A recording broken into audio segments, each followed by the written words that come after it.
ver no take anterior, você estava dizendo para mim a respeito do que você e Raul conversaram, inclusive você estava falando a respeito do Raul conversando com o Alceu Valença. Isso. Tá, e outras coisas que vocês conversaram mais, você e Raul Seixas? Então, aí é o que eu falei, foi muito natural, muito simples. Ele fluía e eu fluía também.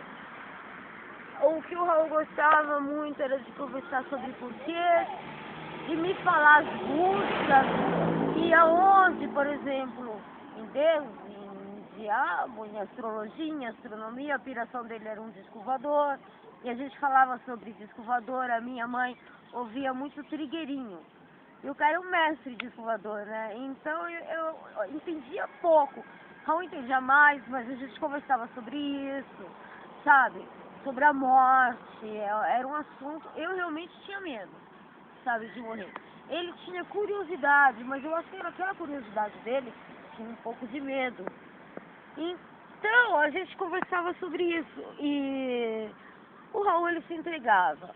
Ele ia se entregar para todo mundo, para o mundo inteiro, se entregar, que eu estou falando desse dar, para trazer de volta as respostas de tanto porquê. Né, existenciais, né? Por que eu estou aqui? Existe realmente alguém que comanda? Como um Deus, por exemplo, que Deus tem, a gente é marionete, Deus tem as cordinhas e parece, muitas vezes, parece que sabe, que Deus manipulava a gente. E o Raul também tinha essa questão, de que parece que alguém lá em cima fazia a gente ir pra lá e pra cá, e pra lá e pra cá, e que já era tudo premeditado. Tanto que eu tinha uma piração comigo e falei com o Raul que não era real, que parece que a gente estava dormindo e isso tudo era um sonho. Nossa, eu tinha muito isso comigo, e a gente ia acordar. Só que daí o acordar pra quê me dava medo. Eu lembro que a gente conversava muito sobre isso também. Então o Raul teve o espaço dele de vomitar tudo que ele queria. Até que as filhas dele, ele não falou em mais ninguém, a não ser a Alceu Valença e nas filhas dele, todo esse tempo. Isso é interessante, né? Porque ele tinha o Sérgio Sampaio, tinha várias figuras para ele falar, mas ele não falou. Ele tinha, sei lá, um lance com as filhas dele que parece que as mulheres não deixavam ele ver as filhas.